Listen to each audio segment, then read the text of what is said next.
Very good morning friends. मेरा नाम है ब्राह्मण मयंक और मैं स्वागत करता हूं आप सबका अपने यूट्यूब चैनल पे। तो आज की वीडियो में हम बात करने वाले हैं एथिकल डिसीजन मेकिंग मॉडल के बारे में। उससे पहले फ्रेंड, अगर आपने अभी तक हमारे चैनल को सब्सक्राइब नहीं किया है तो जल्दी से प्रेस करें लाल बटन को और दबा दें घंटे को, ताकि आप एक भी अपडेट घंटा मिस ना करें। तो चलिए शुरू करते हैं। Ethical decision making model. Ethical decision making is the process in which one aim to decision in line with a code of ethics. इसका मतलब हुआ कि एथिकल डिसीजन मेकिंग वो प्रोसेस है जहाँ की एक एम रहता है कि जो डिसीजन इन लाइन हो वो एक एथिक्स के कोड ऑफ कंडक्ट के अंतर में आता हो। अब उसको करने के लिए वन एक पर्सन को ज़रूरी है कि वो प्रोफेशनल गाइडलाइन को जाने, ऑर्गेनाइजेशनल की पॉलिसी को वो अच्छे से जाने पहचाने, उसे पता हो कि ऑर्गेनाइजेशन की पॉलिसी क्या है, प्रोफेशनल उसकी गाइडलाइन क्या है, ताकि अनएथिकल जो भी चीज़ें हों वो रूल्ड आउट किया जा सके एक ऑर्गेनाइजेशन से।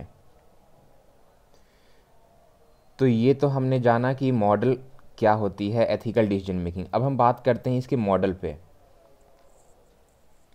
Plus model. Plus model has a set of questions designed for helping in ethical decision making process for ensuring that whatever is done in a rightful manner. Plus model basically एक set of question है जो design किया गया है ethical decision making process को ensure करने के लिए कि जो भी काम किया गया है वो राइटफुल मैनर में किया गया है कि नहीं। बेसिकली ये ऑब्जेक्टिव टाइप की चीज़ होती है जो फोकस करती है लीडर्स को फेयर अप्रोच फाइंड आउट करने के लिए प्रॉब्लम की, ना कि रिवेन्यू और प्रॉफिट के पार। चलिए अब हम लाइन बाय लाइन समझते हैं कि ये प्लस मॉडल है क्या। पी स्टैंड फॉर यहाँ करती है पॉलिसी एंड प्रोसीजर। ये बेसिकली एक क्वेश्चन के साथ आती है कि जो डिसीजन अलाइनअप किया गया है वो कंपनी के पॉलिसी के लायक है कि नहीं, कंपनी के पॉलिसी के अनुसार है कि नहीं। आते हैं हम एल पर। एल है हमारी लीगल। ये कहती है कि जो डिसीजन लिया गया है वो कोई लॉ या रेगुलेशन को वायलेट तो नहीं कर रहा है। नेक्स्ट आती है हमारी यूनिवर्सल, जो यू से स्टैंड करती है। ये कहती है कि जो भी डिसीजन लिया गया है वो कंपनी के कोर वैल्यू और कल्चर से मिलता है कि नहीं, कि उसके विरुद्ध इस काम को किया गया है या डिसीजन को लिया गया है। अब आते हैं हम एस। एस मतलब सेल्फ। ये कहती है कि जो भी डिसीजन लिए गए है डिसीजन मेकिंग मॉडल के अंतर्गत एक किसी भी चीज़ में, वो हमारे स्टैंडर्ड ऑफ फेयरनेस और ऑनेस्टी को मीट कर रही है कि नहीं। तो ये थी हमारी एथिकल डिसीजन मेकिंग मॉडल। अब चलिए हम जानते हैं कि स्टेप्स क्या क्या इन्वॉल्व होती है एथिकल डिसीजन मेकिंग प्रोसेस में। तो जैसा कि आपको आपके स्क्रीन पे कुछ स्टेप्स दिख रही होंगी जो बेसिकली इन्वॉल्व होती है एथिकल डिसीजन मेकिंग में। तो आइए एक एक करके हम इन्हें जानते हैं। पहला है डिफाइनिंग प्रॉब्लम। किसी भी चीज़ का डिसीजन लेने से पहले हमें पहले पता करना होता है कि हमारे पास प्रॉब्लम क्या आया है, हमको उसको क्या करना है। तो पहला तो आपको क्लियर अप हो गया कि डिफाइनिंग प्रॉब्लम। दूसरा है हमारा सीक आउट रिसोर्स।